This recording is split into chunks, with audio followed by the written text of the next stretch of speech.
여러분 안녕하십니까? 비전교육학입니다. 오늘은 저와 함께 골만이 제시한 정서지능에 대해서 한번 공부해보는 시간을 갖도록 하겠습니다. 이 정서지능을 기계적으로 암기하기보다는 어떤 맥락 속에서 이러한 정서지능이라는 개념이 탄생하게 되었는지, 또 이게 왜 우리가 교육학적으로 유의미한 가치를 지고 있는지, 그 부분들을 우리가 한번 이해해보는 시간을 갖고 이론에 대해서 한번 살펴보도록 하겠습니다.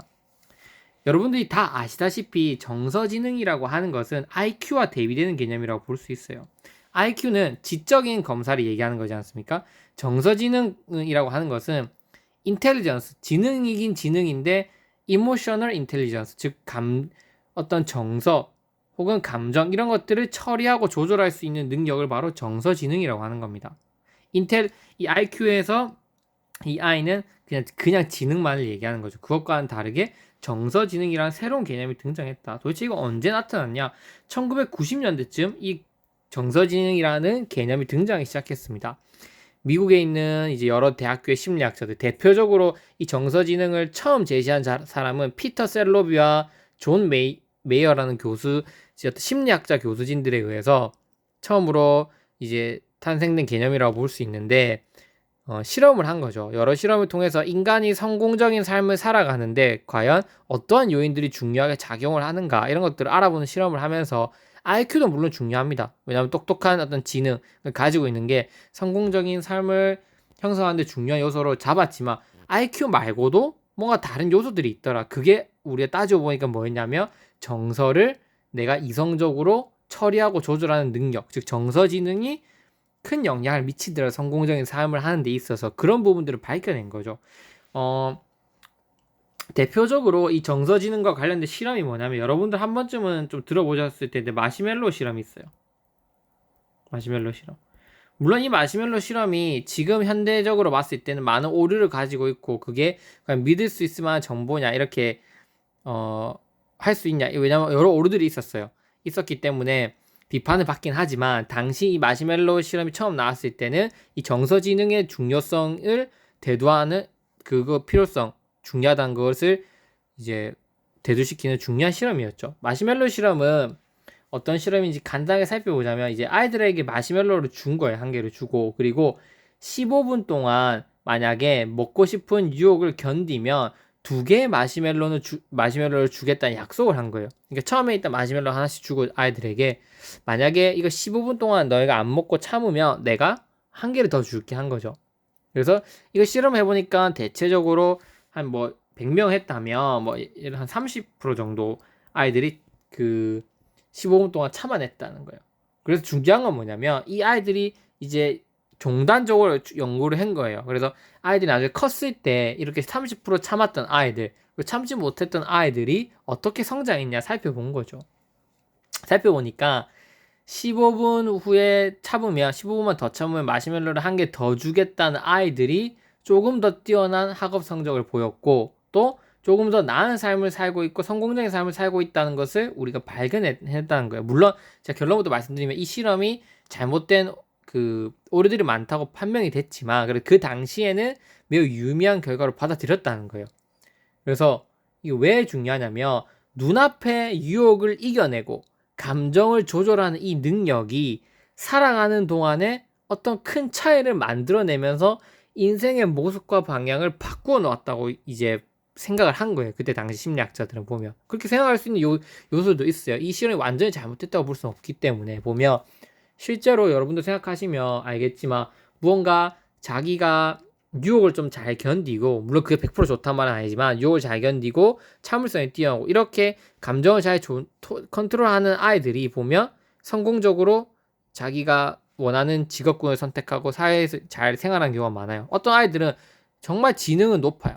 공부는 잘하는데 안 좋은 길로 빠지는 거죠. 뭔가 이제 자기 정서를 잘 컨트롤하지 못하고 그러면서 무너진 아이도 있거든요. 고등학교 생활을 하면서. 그러니까 이런 부분들이 이제 왜 아이들이 이렇게 성공적인 삶을, 지능은 높아도 지능은 낮아도 지능과 관계없이 이제 삶을 살아가는 영향을 미치냐, 그런 부분들에 의해서 정서지능이 중요하겠구나라고 하는 것이 이제 대두되게 된 거죠.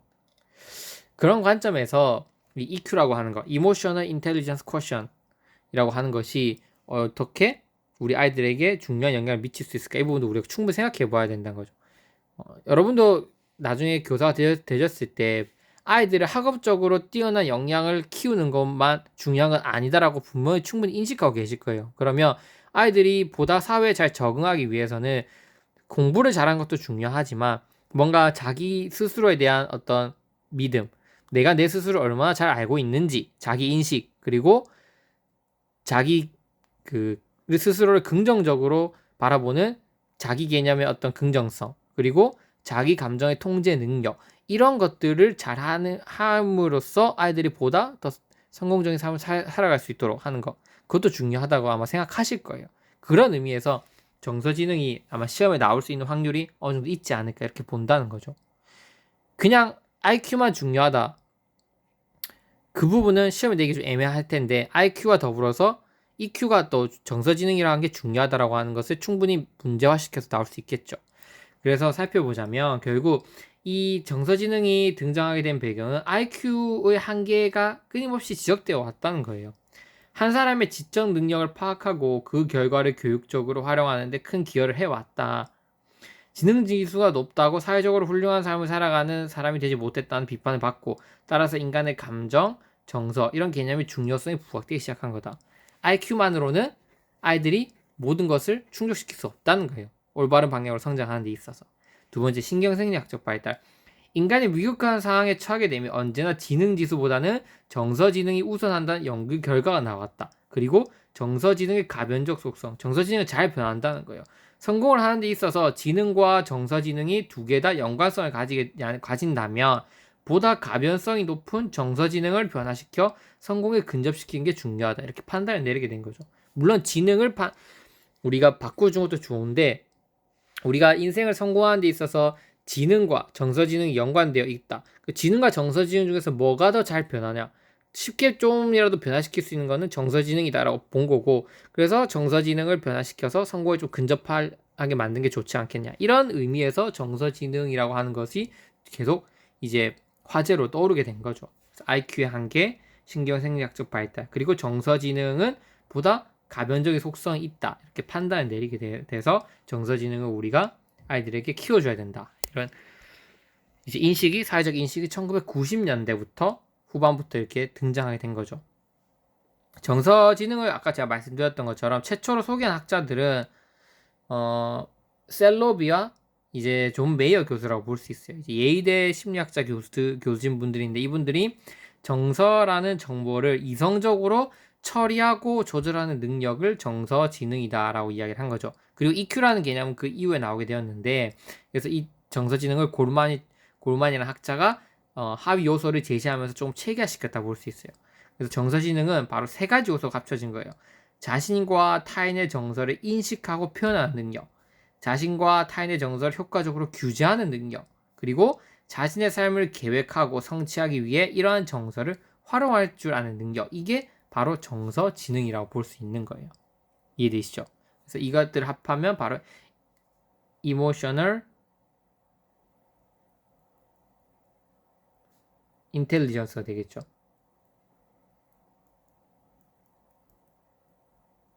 그래서 이걸 EI라고 하는데, EI를 검사한 게 바로 EQ가 되겠죠. 그래서 Q는 퀘션이 되겠죠. 검사를 붙이면 Emotional Intelligence Question에서 EQ, 바로 정서지능 검사, 이 중요하다고 볼 수 있겠죠. 정서지능이 얼마나 높냐, 이게 성공에 영향을 미친다라고 볼 수 있습니다. 물론 이 정서지능이라고 하는 게 우리가 또 따져 봤을 때 과연 시험에 나올 수 있는 확률이 어느 정도로 될까, 그 부분도 여러분들 충분히 생각을 해보셔야 돼요. 어려운 개념은 아니에요. 정서지능이 이렇게 보셨던 것처럼 마시멜로의 어떤 실험 연구, 우리가 살아가면서 한 번쯤 다 들어봤던 거기 때문에. 그런데 과연 이게 시험에 나올 수 있을까 없을까, 이 부분도 여러분 잘 판단해 보시기 바랍니다.